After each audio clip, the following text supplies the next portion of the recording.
send you on your way.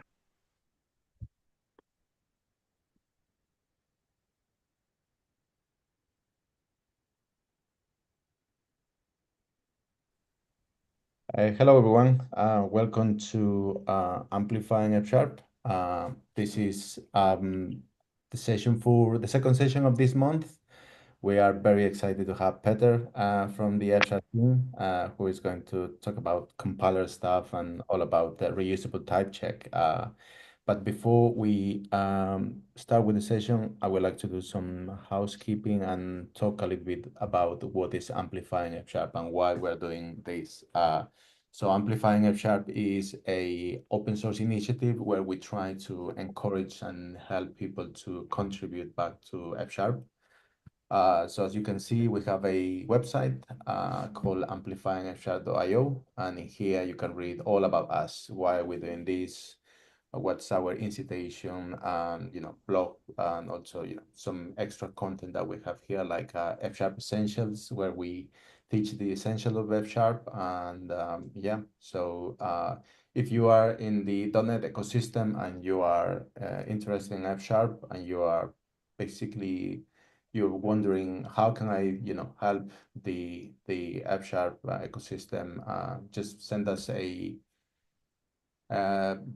a request and basically submit a session so we can talk about what you're interested in. All you need to do is press join us, and we will basically need to know just a few details like your name, the company, your time zone, and the topic that you want to talk, so we can schedule the session based on your availability and our disposition as well. So yeah.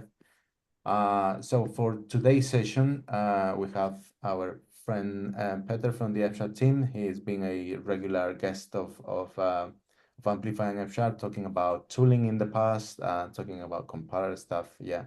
So yeah, so he's going to talk today about data pickling in the compiler, and this is important. I mean, I'm not going to pretend that I know what data pickling is or this is part of the compilers, so I'm not going to try to explain that. But yeah, this is very important for having a good experience with tooling and in general with F Sharp. So yeah, we're really glad to have Peter with us. So without further ado, I will hand it over to Peter. Okay, hello.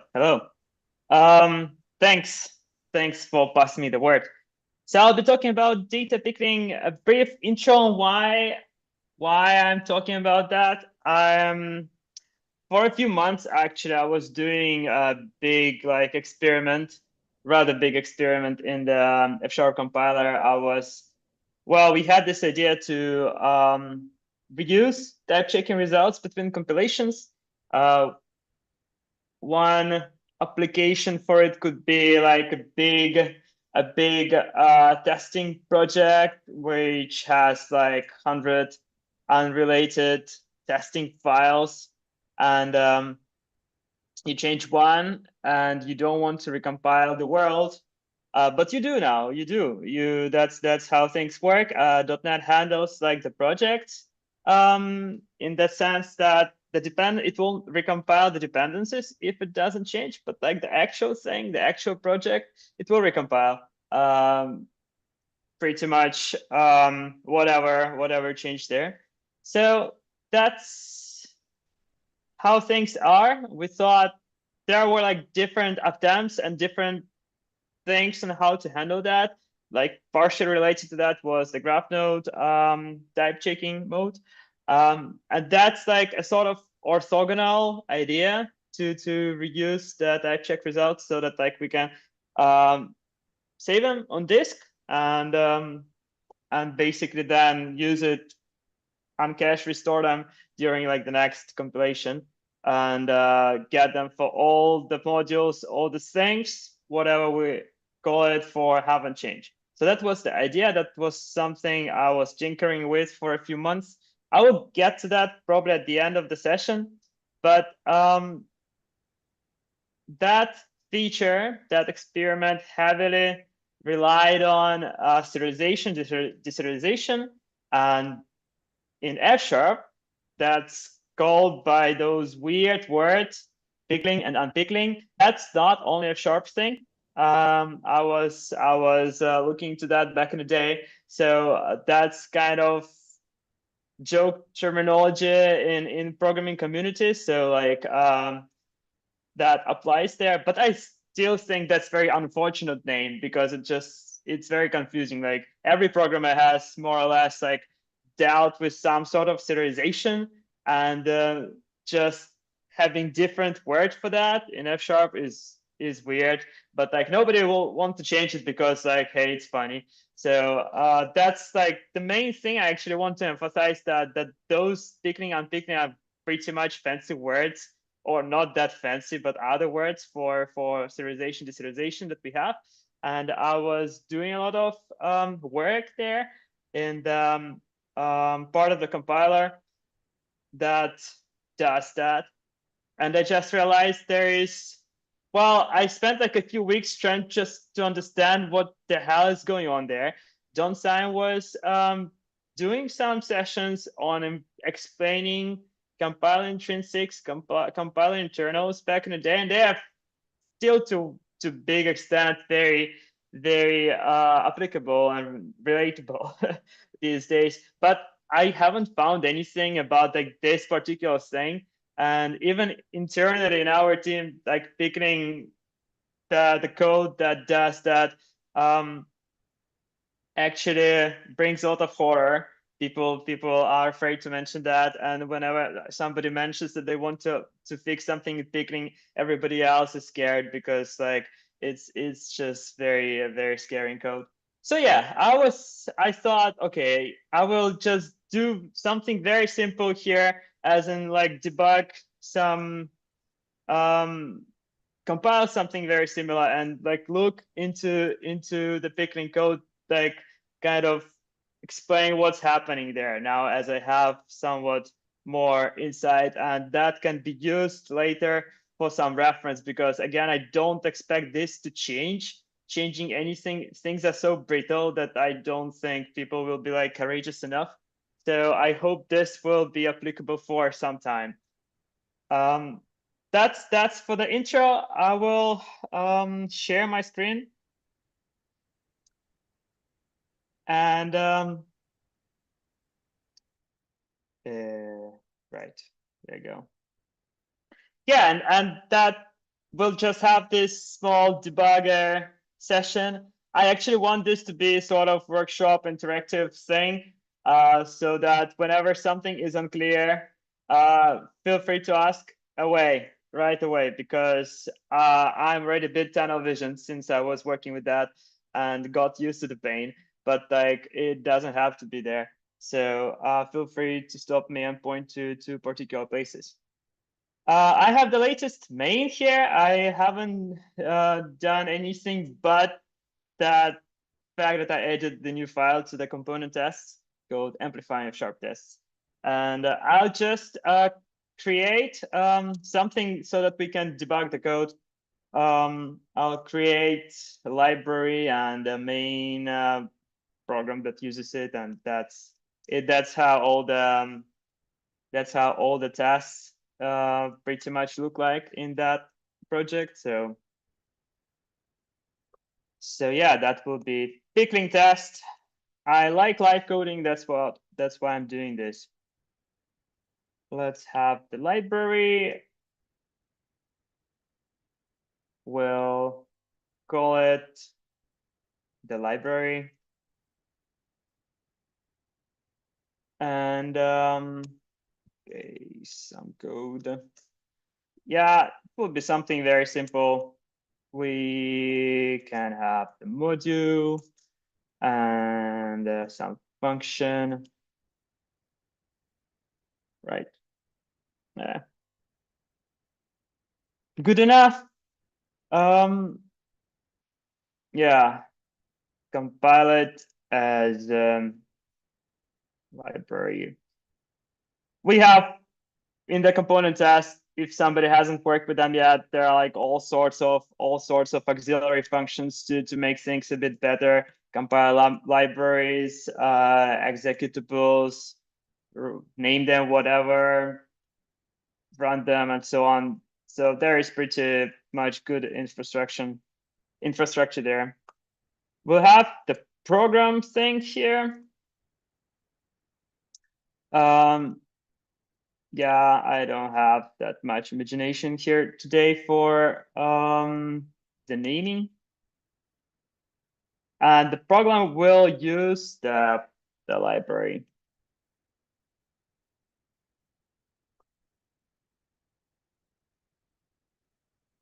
So we'll use the multiply function. And that's it, I think. That's good enough. Let's add the reference to the library. And let's have it as a program. So that should be good enough. So now all we need to do is compile it. I think that's pretty much it.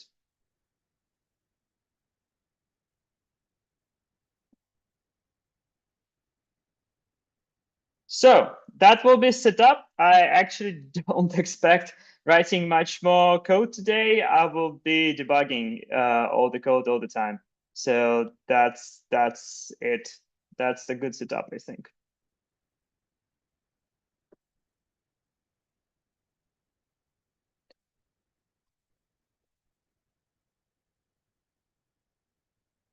Yeah, see, now it's compiling all the tasks because it's just like modified one. And like one of the reasons we want to do the feature is to actually deal better with our component tests because there are like so many of them. We should split them one day anyway. What we'll be looking at is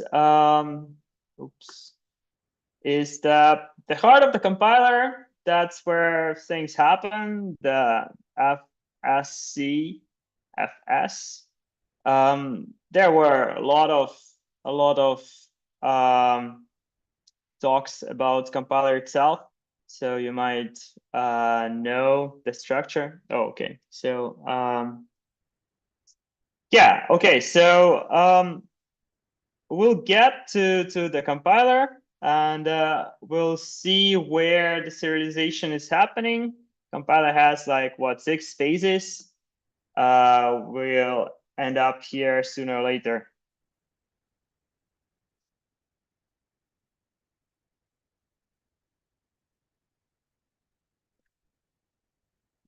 Yeah, so the framework is creating pretty much all the stuff in memory, then writing the task project to the output folder, and that's it. We have like the framework doing that for us.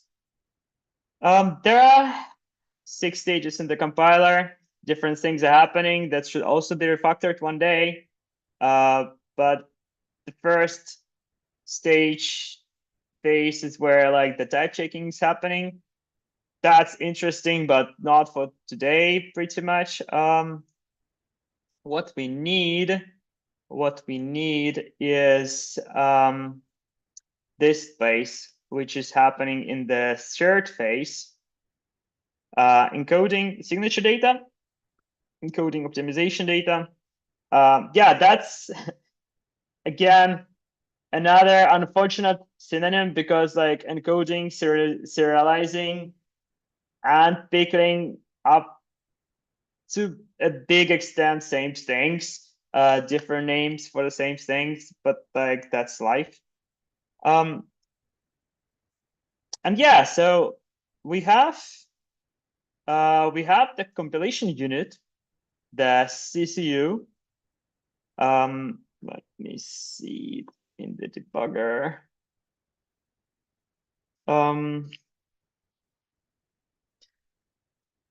And that's what we want to remember. Somehow we want to record the information about it because we'll use it in the main program. So that's the reference library. We'll need to use it somehow. So I mean it's trivial. So we have like the module, we have the entity.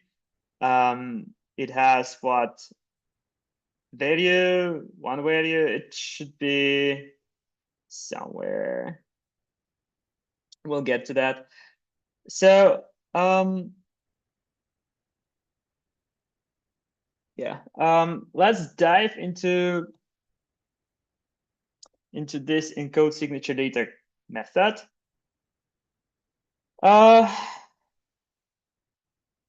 This deals with two resources. It doesn't really, well, honestly, I don't really know the reasons why there are like two resources. I think that's somehow related to backward compatibility. That's kind of a detail here. So there is this, we are now in compiler imports. So which is a bit unfortunate name because it's not only about imports, but also about exports. We are now exporting the data. We are getting to, yeah, historical reasons, a lot of historical reasons here. That's just name of the files on disk or within parts of the assembly. That doesn't matter that much. The heart of the method, the heart of the write signature data method is pickle to resource call. That's where pickling comes into play. And until here, the code looks like, something following some naming conventions. And here in it kind of soon we'll get out of that sort of. Now we'll get to type treat pickle file, and that's a huge file where all the voodoo about data, pretty much all the voodoo about data serialization is happening. So, and the top method of it is this pickle obj with dangling CCUs. Could be named better, but that's how it is. What we're doing here, we are having the state, and actually two states. We are writing things from the state to the state. And again, I don't really know why, but that doesn't matter that much. So we will mention a few weird acronyms here.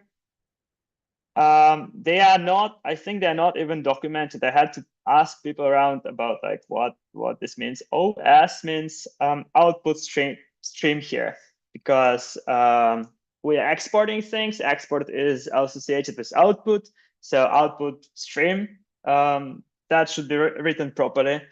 But basically all the O prefix here means output entities, output values, output anonymous infos, whatever. So we will work with that state. So there will be a lot of mutability here, unfortunately. So, and this small method call is actually starts doing the whole serialization. P is for pickling. We have the main top thing to pickle, which is the entity, pretty much. Here it is, entity of the library with the values.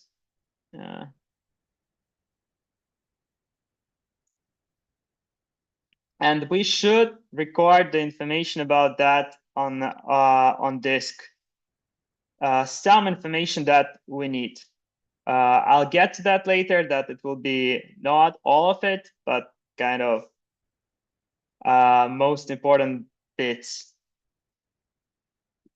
In the module or namespace type, we can actually see all the like kind of valuable pieces of information that we have here. And somewhere here, there should be actual values for actual members and logical names and ranges and all this kind of stuff. Yeah, there it is. Multiple. That's the name of the method that we have. And further details here, like parameters and so on, like argument should be also somewhere there, x and y. So it starts with this weird weird shortcut, which is called the tuple of 4. So those are very, in my opinion, redundant things. We didn't have to have them. That just further complicates things. But what it means, I mean, I don't understand why it's there. It doesn't save pretty much space, to be honest. But what it means, and it complicates the debugging. So that's equivalent to writing use this module or like use this function for the first argument in the tuple, use second function for the second argument in the tuple, and use third thing for the third argument in the tuple, and force to do nothing in that. Wait, this is forced thing because space applied to nothing. So, and all this should involve the space or the state, sorry. So that's, we could have just like 4 function calls there because they are all like void. They're not, don't return anything. They just like pickle on disk, and that's how it should have been done, but that's not how it is. So and it goes like that. So it goes, first will be this method called. We are here now, and we will pickle everything that we will serialize, everything that we want to serialize about the entity. One more weird acronym here is this OSGN. I think it stands for output stream graph nodes.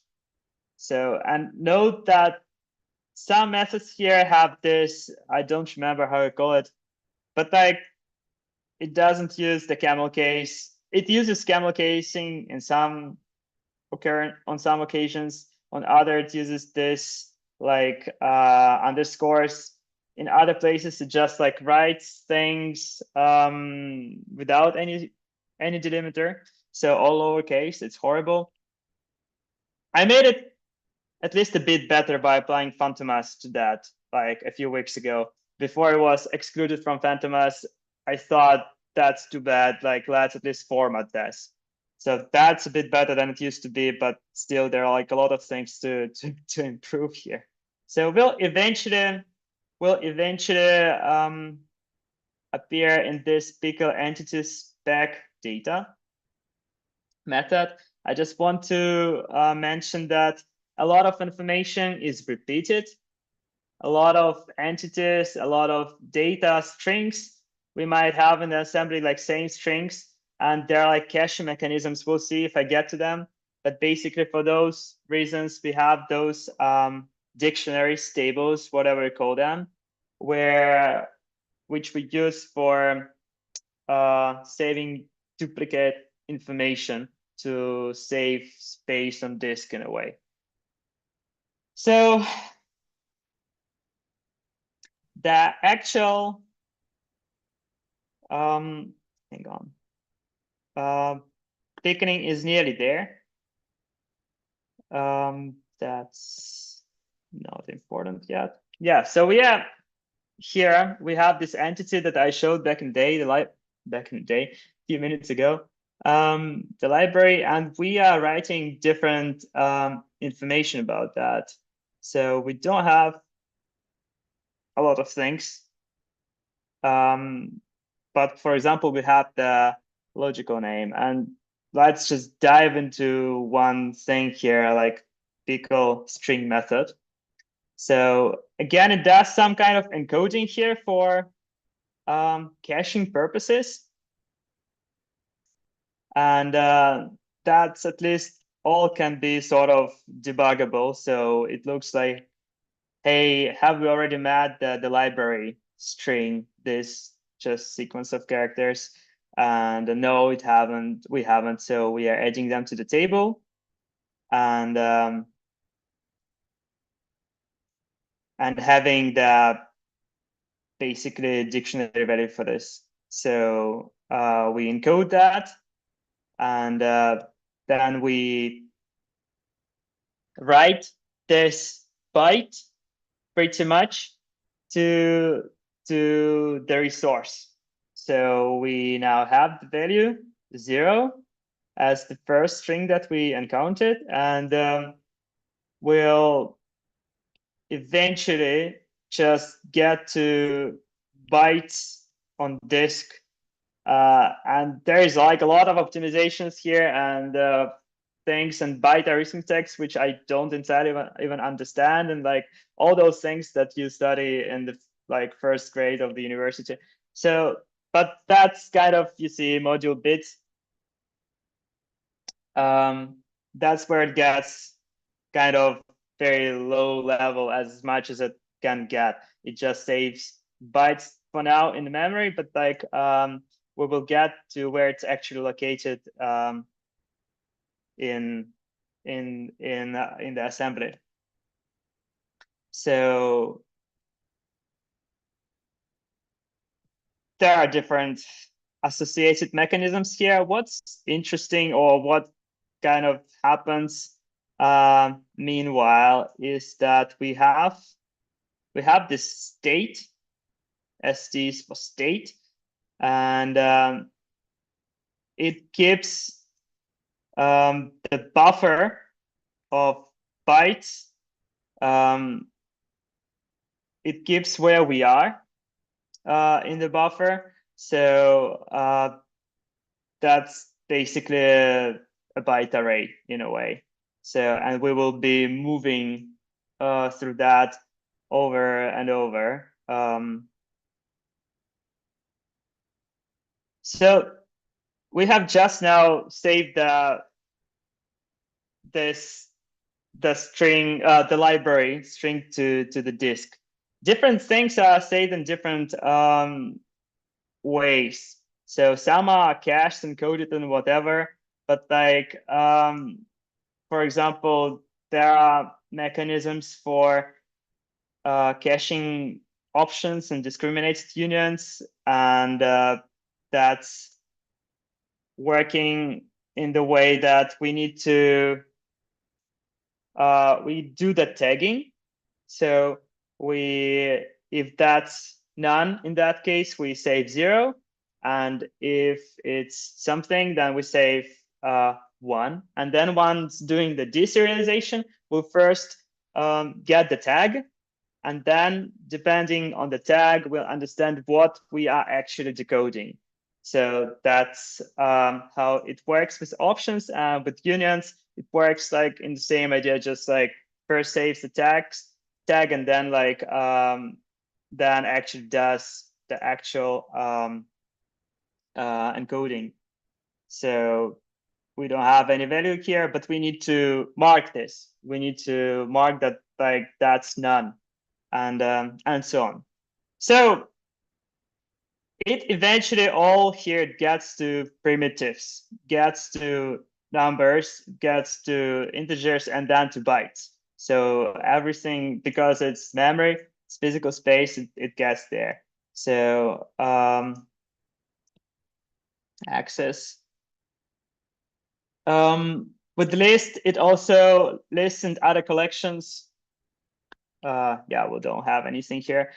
It first saves the length of the list, and then actually does for all the elements of the list, the serialization algorithms.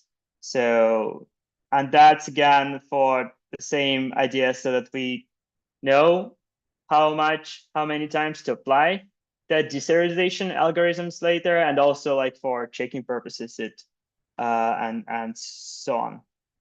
So they're more or less, once that's like you get this in your mind, that it gets to the bytes sooner or later, that's the main idea here. There are different hacks and weird algorithms included here, but the idea is to just write the byte stream. See, as we are writing things on to the byte array, we are incrementing the marker. So I don't know anything interesting here. Yeah, like that's what I was mentioning here, like with the how we cache, how we serialize the discriminated unions or enumerations and whatever. So we might get into some cases of interesting mechanisms here later. For now, I just wanted to show that eventually all those helper functions, they are some kind of algorithms on top of writing bytes to disk, to the stream. In that case, it's not writing disk just yet. Eventually we get this stream. And we also save some auxiliary information to the state. So for example, how many entities we have, and some other things that we want to cache, for example. So how many values, anonymous infos, and so on.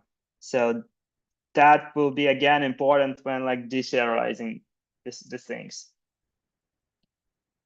Then for some reason, as I say, I haven't looked into that, why it's happening, but like we pretty much rewrite things from one stream to another stream. That doesn't matter that much. Probably it's a good question. I didn't look into that. And eventually we do some checking here. We save all the sizes for the things that we cache, arrays of things that we cache. We also write them actually in the beginning of the resource. And that's kind of it. We have this stream of bytes. And we return it here. So it's what? It's 457 bytes of information, even for this trivial, like one function module. So the more information, the bigger resource gets, apparently. So then we write it on disk. We'll get to that. It's still some manipulation with resources yet. And names, they have, yeah, signature compressed data, the library. That's just good thing to remember for now, that the names for the resources.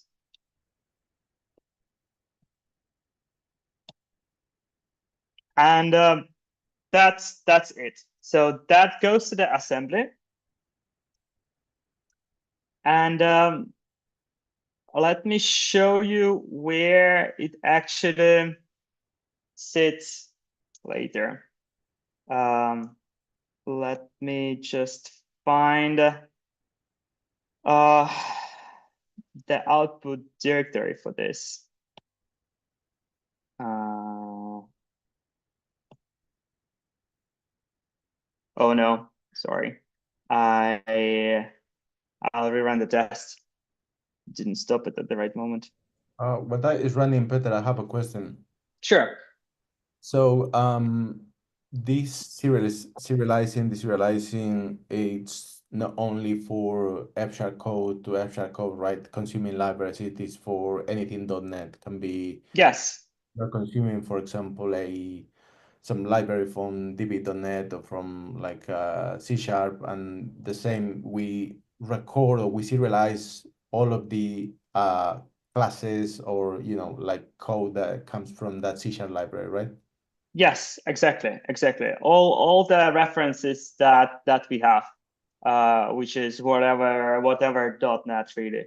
So yes, I mean we'll soon be deserializing, so you'll see that actually happening there. I'm just trying to find source files where we are.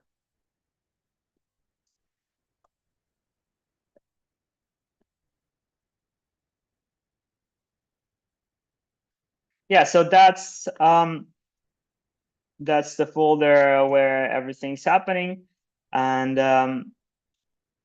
we will soon get yeah, we have the library here, and if we open it with some kind of deserialization voodoo program like ILSpy,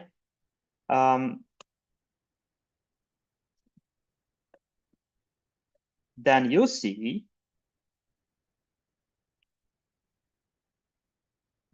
let me remove everything, all the old stuff here. Then you'll see that besides the deserialized information that we have like from IL, which is basically the code of the project, we have the resources here, and those are the resources that we saw during the pickling. So, and those are really just arrays of bytes. Notably, the bytes are there are somewhat fewer bytes than we have after doing the pickling, and that's because we are applying the compressing algorithm somewhere. Let me see if I can quickly find it. So that was main3 function. Okay.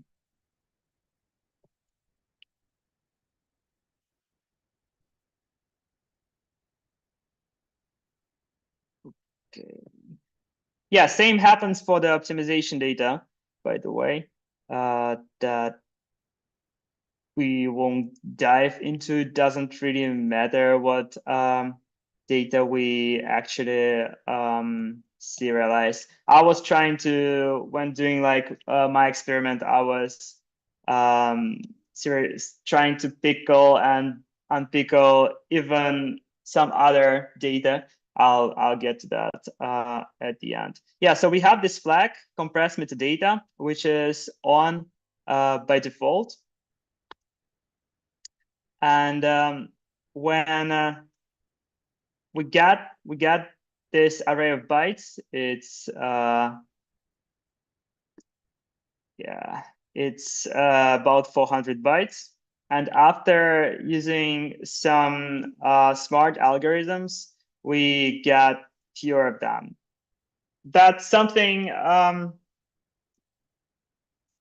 was reading about that. That's using some .NET primitives, or not primitives, but basic .NET functionality to deflate stream, and it uses some algorithms for compressing bytes, which is popular and described in Wikipedia. So that's Nothing specific there.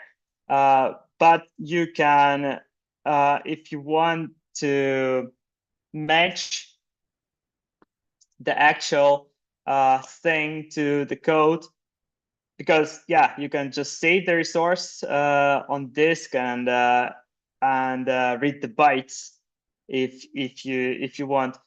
You can apply the flag which is called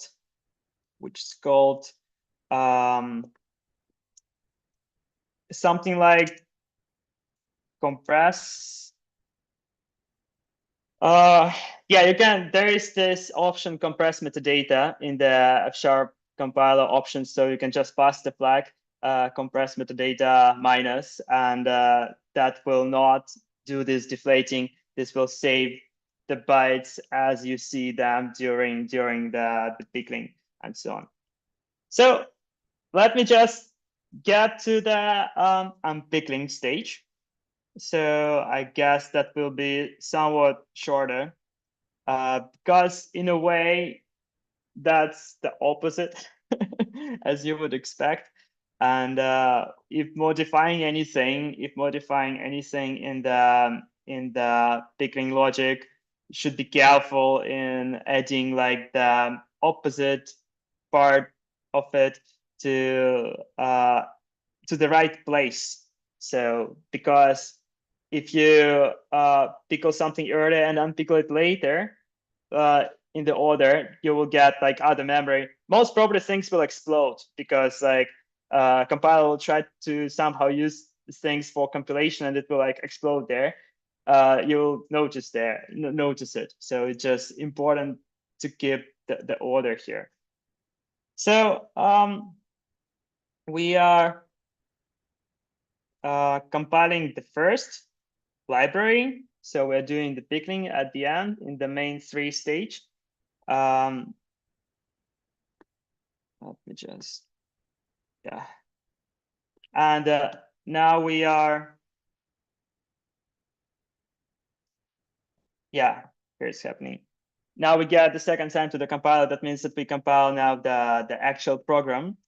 And we need to get the resources, the reference. And I think it happens in the main 2 stage.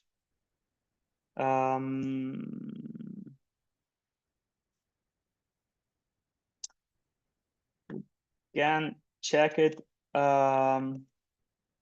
here. Compile imports, get signature data is used in prepare to import reference F# assembly. And that's used in try register. Yeah, okay, so I guess it we need to hang on.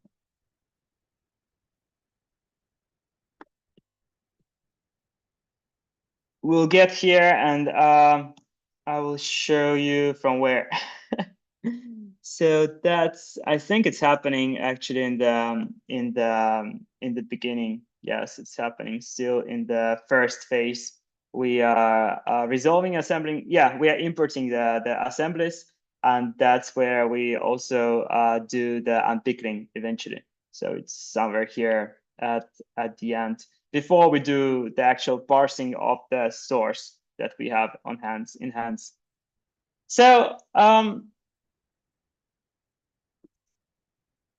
as you see here, we are first dealing with the F# core because we implicitly use F# core in every program, F# program. And that's also an assembly that's added during the compilation, and we need to get the information from the assembly. So first, we are actually dealing with that thing, and it can be like any other, as I said, like any other .NET thing, pretty much. So, but then second thing that we will be importing is this library, and we are getting to the get signature data function, and getting to the resource in the assembly, and then pretty much doing the opposite thing that we have done before in pickling. So, and that has now different state. Now it's the input state because we're importing things, and all the things here are prefixed with I, which stands for input, input stream, and so on. So, and we are initializing the state and then updating it pretty much. So we get the first we encoded the names of the CCUs, compiler units that we have in hands, which is already the F# core, which was used like in the library, and now the library itself. So, and then we are getting all the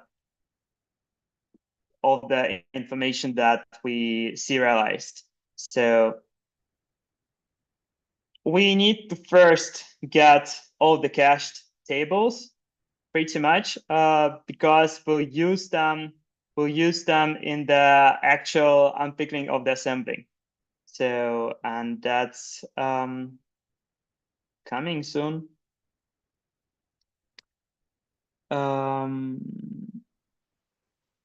Where was it? Where was you called?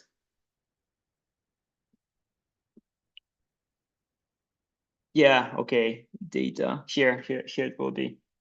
Yeah, it's very important things are called with just like one letter. It's a bit inconvenient, but that's kind of life. So by now we have all the auxiliary information on hand.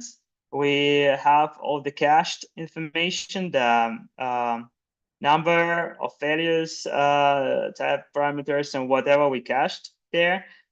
String table we have all the 13 strings that we somehow met during pickling, and it makes sense, like names of the parameters and assemblies and whatever you want. So, and then we dive into actual unpickling. It again uses this like weird primitive functions. It can go actually crazy. I think it has like u tuple 17. That's like that's how bad it can be. So but eventually it does get information from the disk and creates all the F# data structures on top of it. So all the types it creates from the raw bytes, then raw strings, integers, and whatever, it gradually creates the universe on top of the bytes that we have. So we get to the entity.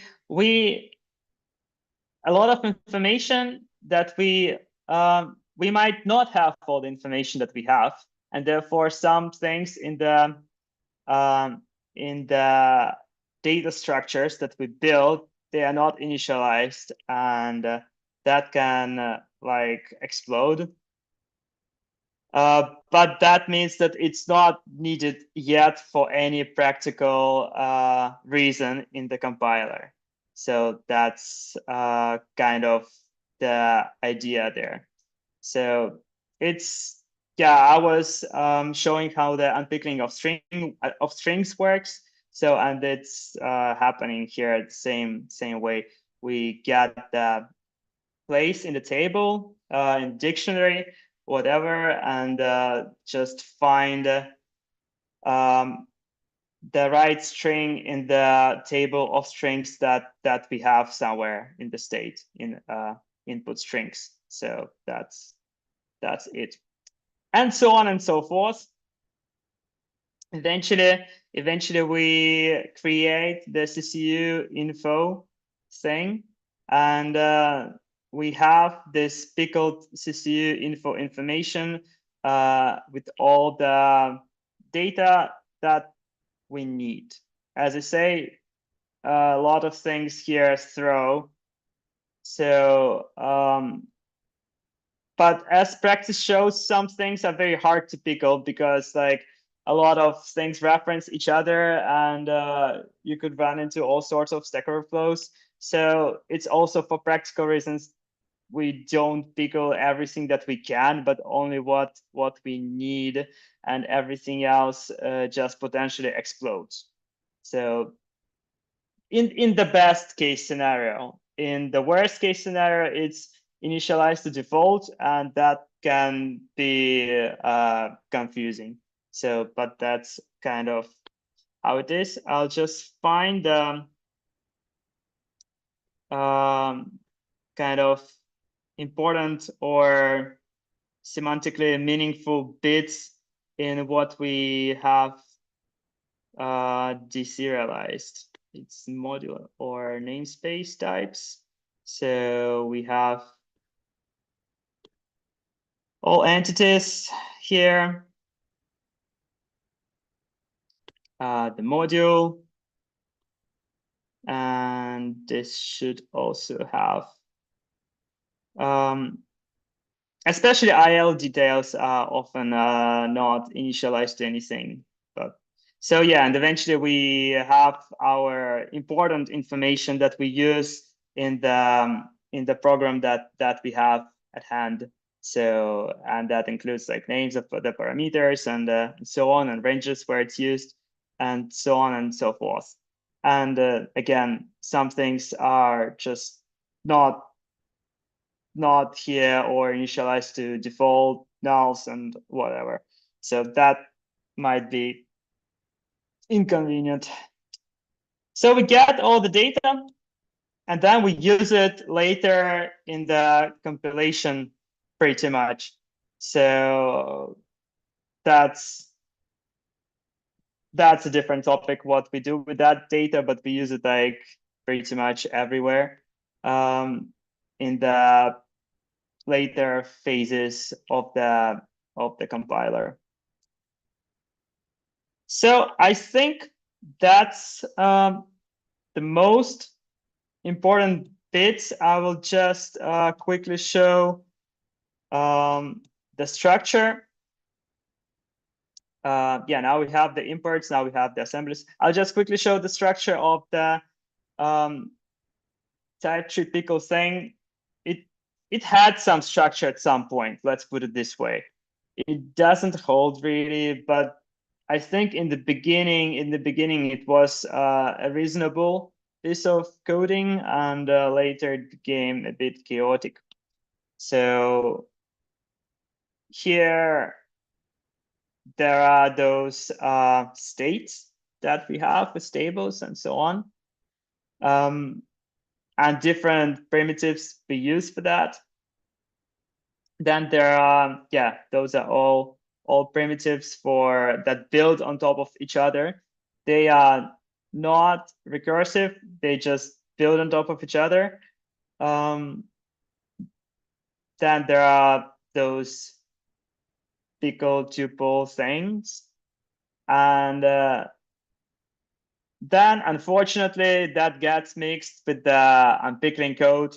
So, but the logic here is that it now also goes through primitives, and at the end, after we have all the primitives, we start working with simple data structures like arrays. And on top of that, we start actually somewhere we will be doing the actual data types, pickling, serialization, whatever, like IL, array shape, IL type. And somewhere it starts becoming recursive because things reference each other. And yeah, that's all like a recursive piece of thing here. And same for unpicking pretty much. I think that's kind of it for the main part of what I wanted to say is, and the way I also worked with this today, it's how you can investigate. So we don't have any unit test for pickling itself, which is very unfortunate. That's really a bummer, because this is very brittle thing, and a lot of things are happening there at the same time. But like in that case, integration test level, you can sort of get there and see what's happening for different pieces of code and so on. So kind of that's how you can debug, investigate, fix, and so on. Uh, I think that's it for the main part of it. I've been talking for about an hour, so I probably will take some questions if you have any. Yeah. Thank you, Peter. This is one of the parts I haven't really touched in my compiler journey, and I think it kind of shows the light for me in couple of scenarios. For example, I was trying to solve a problem a couple of months ago where, like, for some reason, when I was reading a C# library, I was reading some classes that had some derived classes and all of that. And at some point, the information was lost from the C# project to the F# project. And I think my suspicion now is that this pickling and the pickling part, I think is not actually pickling the that information, like the derived the right classes from that is using a class that is using multiple levels or nested levels of the Yeah, right. So that might be something I can look into and see where in the pickling are we actually reading the type information, the information of the types from C# and actually making sure that I'm looking into the the derived classes that might have attributes, they might have something that is not being passed through the metadata. yeah, Because then when I get to the type checking or when I get to the check declaration or check expression, the information is gone, is missing. I mean, it went, it didn't went through from C# to F#. So yeah, that's been very helpful to me. Um, yeah. So sure, sure. It might be there, it might be not there, but that's sounds like a potential culprit in your case. yeah, cool. Let me check YouTube to see if we have any question there.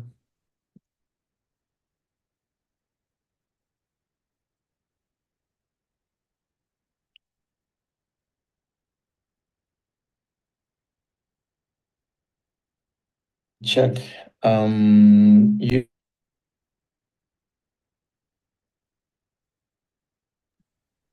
Yeah, I don't see any question. Is any question here in the chat? Um, all good. Okay. Nice. I mean, it's a very dense, part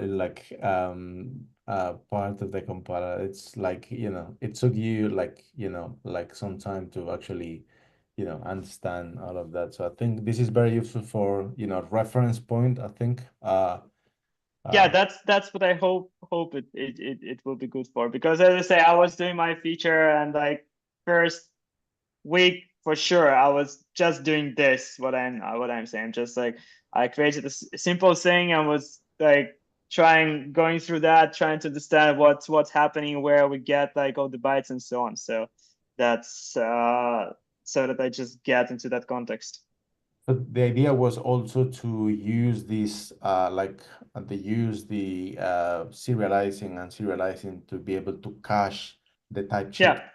right? So, Yes, I I actually wanted to say a few words about the state of the things there. So I pushed a few weeks ago, or I pushed that PR with the proof of concept. So in my opinion, this is a proof of concept that's a viable idea. So I managed to use some things to make it work for some things, for like kind of trivial pieces of code like I showed today. Get all the cache all the type information, and get it back. So that's that worked. And as I say, since I was touching the Pikmin code, first I was just like messing around, but eventually, since it was a lot of new code, I just added new uh, new file with pickling logic. Let me find its type check results, and it's also huge. It's just like 2,000 lines of code doing just this on top of the primitives that we have. So let GitHub render this.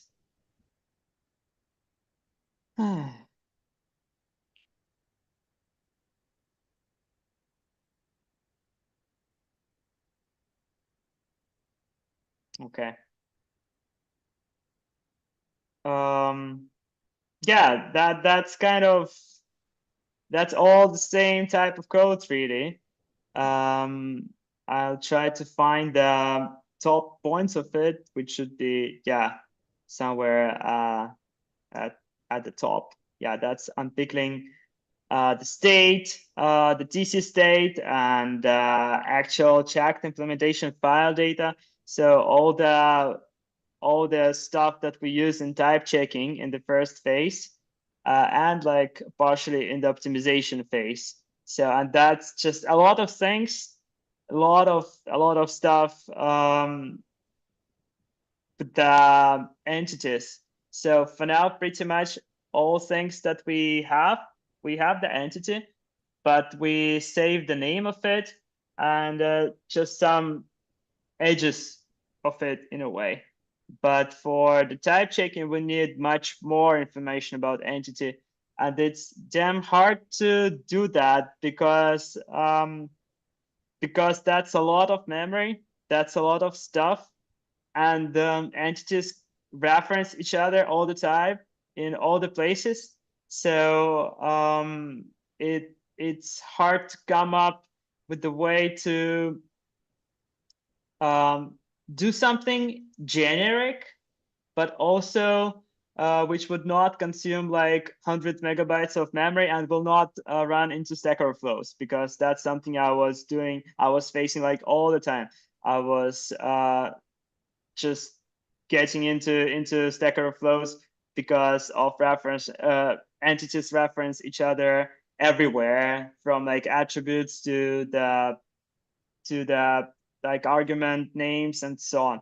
So that was a bit unpleasant, but the logic is, the point is that it's really eventually just more writing on disk and from disk, and everything else here in this PR is sort of ceremonial around that.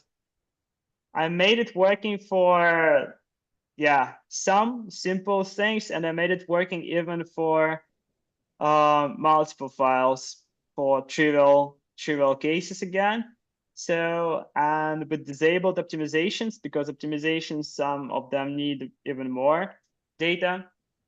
So that kind of worked. So, but only simple cases. So doing anything generic, that's, as I say, that would need much more effort, and we wanted to time box it, sort of.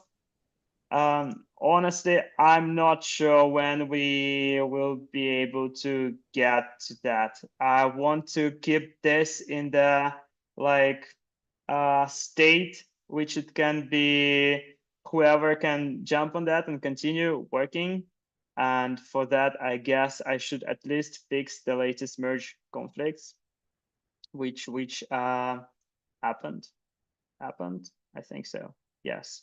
So I will do that. I wrote a bunch of commands, pretty much me being sad about how bad things are. So, and here in to-dos, I also mentioned the main obstacles right now. So, or like the main things that we need to address. For example, yeah, with states, we need to save the state of the compilation of the type checking between the files. We have pretty much for every input we have the state of the compilation after checking the input, and those states will have a lot in common. So, and we should have some algorithms for having like deltas of the information that we want to save. And that's all separate topic that should be done there. Also, yeah, I mean, I won't go into details because that's what that PR is for. So generally, as I say, I'll try to at least maintain its shape somewhat. And it definitely wants some kind of fresh take in a way, because I was doing it for a few months and I was getting frustrated, furious, and there's like nobody to ask really. So that's kind of experiment, and it's doing that. I was pretty much on my own with that. So trying to understand how things work, if they even are possible, and so on. And eventually you'd get like tunnel vision of working pretty much the whole day in one file, in this like pickling file, and that's unhealthy for for you in the long run. So therefore, I think it should have some like fresh take, either by us in the team in the future, or by whoever wants to deal with that. So the potential here is very big. It's just a major engineering challenge. I'd put it this way. They always say that caching is one of the, topics that is hard, naming, caching and off by one error. So Yes, that's exactly it. It's like, and both happen here. It's like caching, like the first error, and like the first problem, and naming is horrible there. So if anything, I would at least like rename some things there so that they follow some kind of like convention. So that was my second step after applying Fantomas to this. yeah, I think it's also like in order to understand how bad is something, first you need to basically, give it a try and see, come Yeah. up with a analysis and kind of identify the pain points, and then another work can be done on top of that. I had another question, which is, this feature was using some optimizations that already were contributed by, I think, external companies like graph-based checking, parallel optimizations, and like parallel IL XGen. Do you think those will it make it to the, let's say, to the stable and can be enabled by default in the compiler, or is it that they won't really be usable? So first of all, this feature is partially related.